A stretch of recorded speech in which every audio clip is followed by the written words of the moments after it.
Amis et fans de Livia Empire, bonsoir. On me nomme Sachaka pour les nouveaux. Alors, ce soir nous allons continuer avec le feuilleton que nous avons entamé. Et j'ai la lourde responsabilité de compter la suite de ce feuilleton. Alors sans plus tarder, je vous demanderai de vous asseoir confortablement, de trouver vos sièges et nous allons savourer ensemble l'histoire. Piège du destin de Mr. Yawokumonji Midorun, chapitre 25, espionnage. Biova, son papa devenu radical de ne plus jamais la voir avec son homme, s'enferme dans sa chambre 3 jours durant. Elle ne sort presque pas, ne parle presque à personne et ne mange presque plus.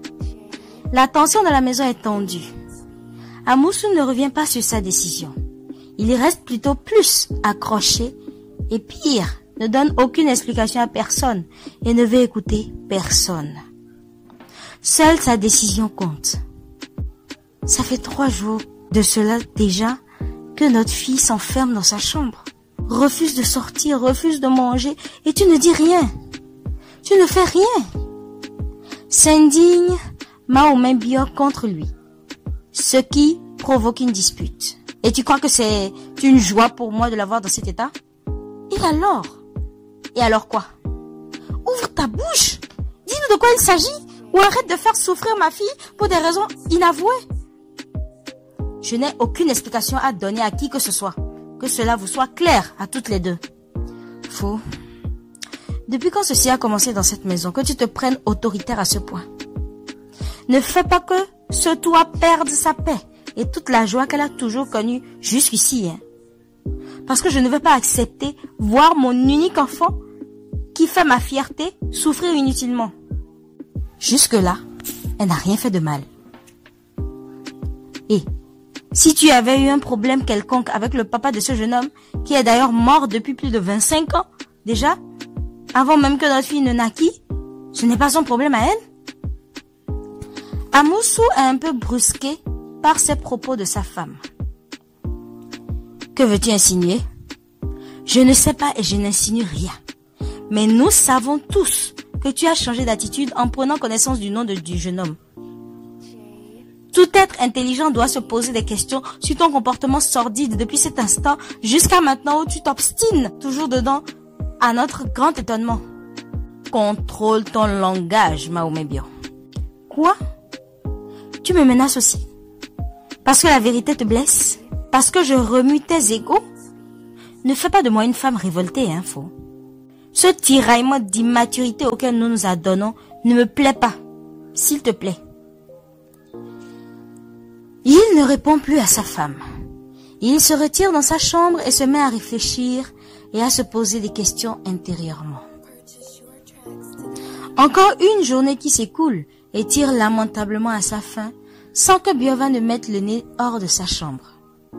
Elle n'est jamais allée en confrontation avec ses parents qui, surtout son papa, lui donnait bien sûr des ordres comme tout parent. Elle les respectait toujours sans jamais se poser de questions. Mais un ordre comme celui-ci, avec une attitude inaccoutumée, mariée à un raisonnement bancal de la part de son père, lui a une décharge électrique dans la tête et une épingle dans son cœur. Elle n'en revient pas et personne pour lui expliquer ce qui se passe ou ce qui ne va pas avec son père. Elle est carrément perdue. L'on peut tout lui ôter, mais que son père lui refuse Maougnon, lui est juste impensable et invivable. Elle l'aime, et c'est lui qui définit sa vie. Renoncer à son amour parce que son papa le lui demande, sans même raison valable évoquée, c'est hors de question. Pour une fois, elle va aussi s'imposer et défendre ses envies. Elle n'a plus 12 ans. Elle en a pour bientôt 25. Elle est déjà femme. Elle est assez mature pour décider de sa vie, même si les conseils et appréciations de ses parents ne doivent pas être foulés à pied ou banalisés. Mais jamais des ordres aux raisons inexpliquées qui compromettent sa joie. Après tout, c'est d'elle il s'agit. Alors, à elle le dernier mot. Point. tard dans la soirée, Amoussou décide de parler à sa fille. Assis au salon avec sa femme, il envoie la bonne la chercher. Elle y va et revient leur apporter le refus catégorique de Biova, qui désire ne voir personne et l'a envoyé. Elle n'oublie pas non plus de mentionner que depuis le matin, elle n'a rien mangé. Son petit déjeuner et son déjeuner sont toujours où elle les lui avait laissés à son chevet. Elle ne les a pas touchés. En écoutant la bonne, Maoumen-Bio demande nerveuse à son mari. Tu vois ce que tu engendres? De l'autre côté aussi, sous le toit de Maounion, au même moment, Maounion vit l'amertume grandissante de ces 3 jours. Assis à son tour dans son lit pour être à l'abri du regard de sa maman devant laquelle il fait depuis l'effort inouï de toujours dissimuler son état d'âme, il est tout triste. Il ne comprend rien et Biova qui ne répond pas à ses appels. A-t-elle déjà mis fin à notre histoire après toutes ses promesses en écoutant son père? Ne lui conviens-je plus? Que lui arrive-t-il? Son papa l'a-t-il convaincu parce que je suis pauvre par rapport à eux et ne suis pas de la même classe sociale qu'eux, pour lui offrir sa vie de luxe qu'elle a toujours vécue, et elle cède aussi facilement et me renonce sans même plus vouloir répondre ni à mes appels ni à mes SMS? Mais Biova ne peut pas faire une chose pareille. Non. Elle n'a jamais vu ma situation financière. Elle n'est pas ce genre de fille. Elle m'aime bien. Quelque chose doit être en train de se passer. Je crois en son amour. J'ai confiance en elle. Je n'ai pas à tirer des conclusions hâtives. Faille que Biova même me dise qu'elle ne veuille plus de moi. Je n'ai pas le droit de douter de ses sentiments et ne point avoir confiance en elle. Peut-être elle souffre aussi où elle doit être actuellement. Et plus que moi d'ailleurs. Je dois rester ferme pour que nous puissions traverser tous les deux cette épreuve. Il faut que je continue de croire en elle jusqu'à la fin. C'est une étape de notre histoire qui va sûrement passer. La juger trop vite serait très maladroit de ma part. C'est donc ainsi la souffrance de l'amour aussi? C'est ainsi aussi le poids d'aimer? Que c'est douloureux. Se parle-t-il, perdu dans ses pensées? Tellement il se fait de raisons pour chasser de son esprit que Biova ait pu l'abandonner. Il a toutes les raisons de croire en ses sentiments pour lui et avoir plus que confiance en elle que de la juger trop vite en pensant des choses qui ne devraient pas. Alors il se ressaisit de ses pensées et se met à l'appeler de nouveau pour toujours tenter de la voir finalement et écouter juste sa voix. Allô, mon amour. Tristement, Biova lui répond enfin. Oups, le bon Dieu est de son côté ce soir. Il peut écouter encore son trésor. Enfin, tu me réponds. Depuis 3 jours que je t'appelle. Pardonne-moi s'il te plaît, chérie. Ton papa t'a interdit de ne plus me voir, n'est-ce pas? Je ne te conviens pas, c'est ça, non? Tu dois juste savoir que je t'aime et rien ne pourra me séparer de toi. Même pas mon père, mon amour. C'est ce qui compte. Et pourquoi refuses-tu mes appels, trésor? Même sur les réseaux sociaux, tu ne répondais à aucun de mes messages. Si je ne te répondais pas, c'est parce que je ne savais quoi te dire suite à l'attitude de mon père. Je ne voudrais pas que tu saches ce qui se passe et que tu en souffres pour moi. Ça fait depuis 3 jours que je reste enfermée dans ma chambre. Et ton silence ne m'épargne pas non plus de cette souffrance, mon amour. C'est infernal d'être sans nouvelles de toi, trésor. Et de plus, pourquoi veux-tu porter toute seule le poids de cette relation? Pardonne-moi, chérie. Je croyais mieux faire. Je pensais que ceci allait vite passer pour que tu ne le saches pas. Sincèrement désolée, je t'en prie. Ça va, chérie. Je voudrais être là pour toi, pour te consoler, te rassurer que rien ne m'éloignera de toi, ma reine. Que je ne douterai jamais de tes sentiments pour moi, mon amour. C'est moi qui dois te rassurer que je serai toujours là pour toi, mon amour. Que toi seul compte et rien ne saura m'éloigner de toi. Ne prends pas au sérieux ce que peut penser mon papa de toi. Alors qu'elle est au téléphone, avec Maounion, Trésor entend son père à sa porte. Ouvre-moi la porte, chérie. Il faut que nous nous parlions. Elle renvoie à Maounion. Je te rappelle, mon beau trésor, mon père frappe à ma porte et dit qu'il veut me parler. Je te tiens informé après. Je t'aime, mon amour. Tu es ce qui compte le plus à mes yeux, mon doux ange. Et ça, ne l'oublie jamais. Elle raccroche et va ouvrir la porte à son père. Elle lui tourne immédiatement le dos pour aller se blottir dans son lit, les yeux rouges pleins de larmes. Son père vient s'asseoir près d'elle. Ma princesse, l'appelle-t-il? Ce que je fais, je le fais pour ton bien et pour ton avenir. Elle le regarde avec un air très irrité dans les yeux et lui dit: il n'y a rien de bien que tu puisses me faire en m'interdisant l'homme que j'aime. Tu ne peux pas comprendre, chérie. Et tu ne peux pas continuer non plus ainsi, à t'enfermer dans cette chambre sans vouloir sortir, à refuser de manger. Je ne veux rien, papa. Tu ne peux pas me refuser d'être avec celui que j'aime et me demander d'être heureuse. Pourquoi me fais-tu ça, papa? C'est quoi je ne peux pas comprendre? Dis-le-moi au moins, pour que je sache avant de ne pas le comprendre.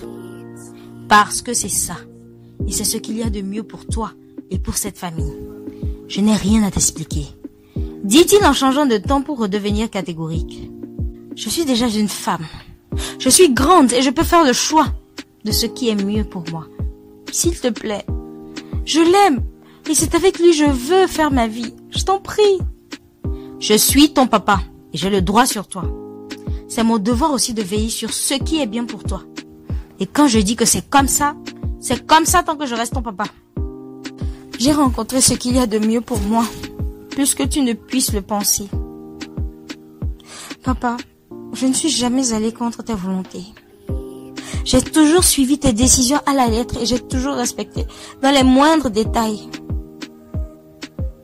Mais cette fois-ci, il s'agit intrinsèquement de ma vie de femme sur laquelle j'ai plus le choix. J'aime cet homme et c'est lui que je veux. Rien ni personne, même pas toi mon père, ne pourra m'empêcher d'être avec lui. Tu comptes me défier maintenant et me manquer de respect? Je ne te défie pas et je ne te manque pas de respect. Eh bien, c'est ce que nous verrons dans cette maison. À moins que ce ne soit pas ici et que je ne sois pas ton père. Ce type n'a rien de bon à t'offrir. Il se lève sur ces mots, sort de la chambre de sa fille colérique. Leur discussion, qui devrait être une discussion père et fille, pour une compréhension plus ou moins, finit encore mal. Arrivé au salon, où sa femme est assise à regarder dans le vide, malgré la télé allumée devant elle, il se décharge sur elle. Tu ferais mieux de parler à ta fille et la ramener à la raison avant que je ne m'énerve. Il n'y aura pas plus d'un capitaine dans cette maison. Biova sort courroucée et ignore à son tour être en face de son père. Tu peux bien garder ta maison et tout ce que tu as comme richesse, prestige et envers ton enfant, si tu veux, puisque c'est ce qui fait ton bonheur. Moi aussi j'ai découvert le mien, et mieux, mon avenir. J'ai trouvé l'homme dont j'ai toujours rêvé et j'ai découvert l'amour, papa. Il est modeste, il a grandi et s'est fait tout seul. Il n'est pas riche comme toi, mais il me va comme je le veux. Et tu ne pourras rien, je dis bien, tu ne pourras rien pour changer ça. Pour une fois, je suis désolée de te décevoir et aller à l'encontre de tes volontés qui me paraissent trop égoïstes. Si tu me protégeais vraiment, sans égoïsme ou sans rien te reprocher, ce ne serait pas ainsi. S'égosille-t-elle? Amoussou n'en revient pas. Il est estomaqué, tétanisé. Même Mahomet Bio ne pouvait le croire. Jamais leur fille n'a eu un tel comportement.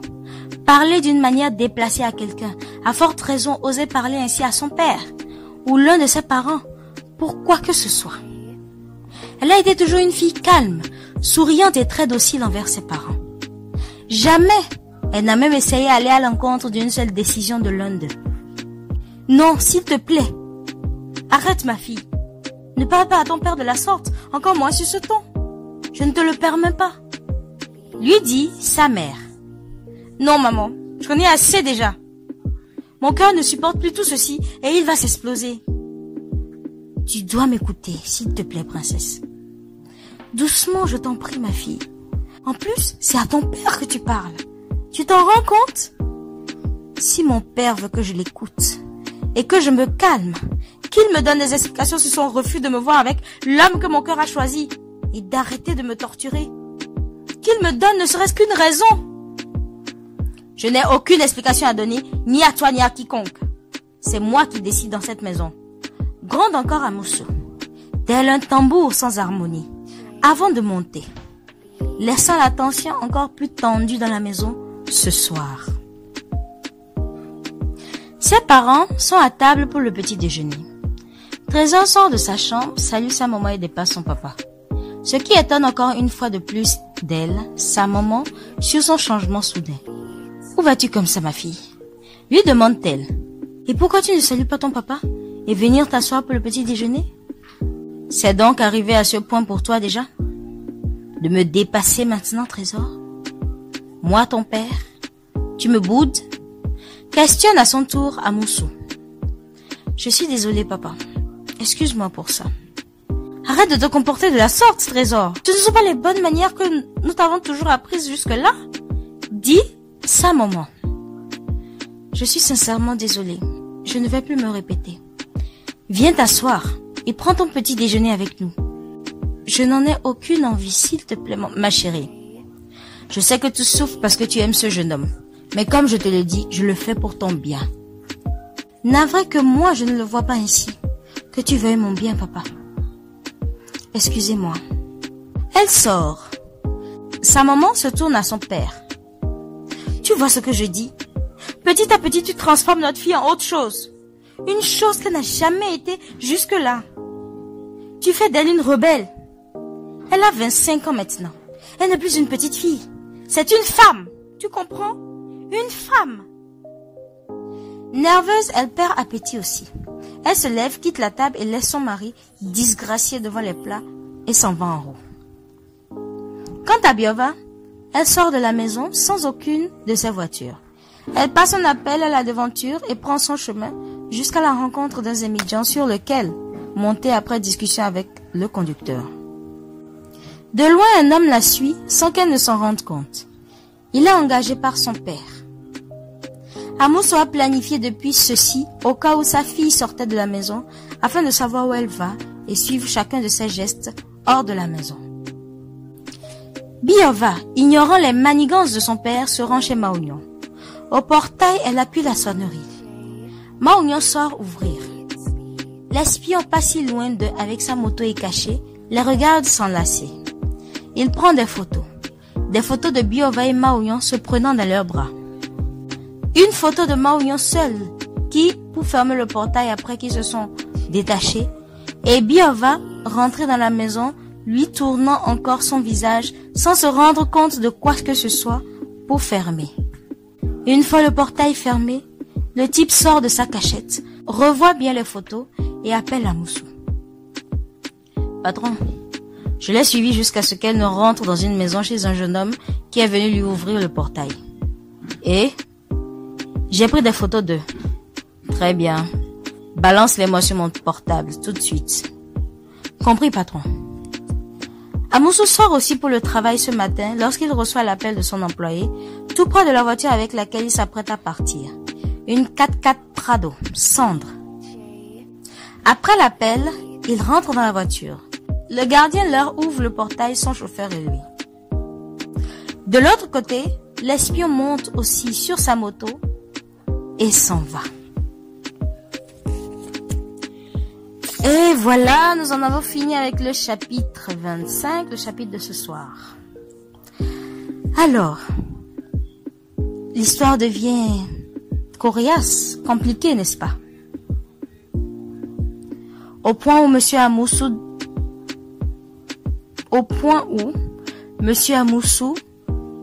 prend un détective ou un espion pour suivre sa fille. Je me demande bien quelle relation il a eue avec le père de Seignon. Je me le demande. En tout cas, nous allons le découvrir dans la suite. C'était Sachaka pour le plaisir de votre écoute. On se retrouve demain pour un nouveau chapitre. Ciao, ciao!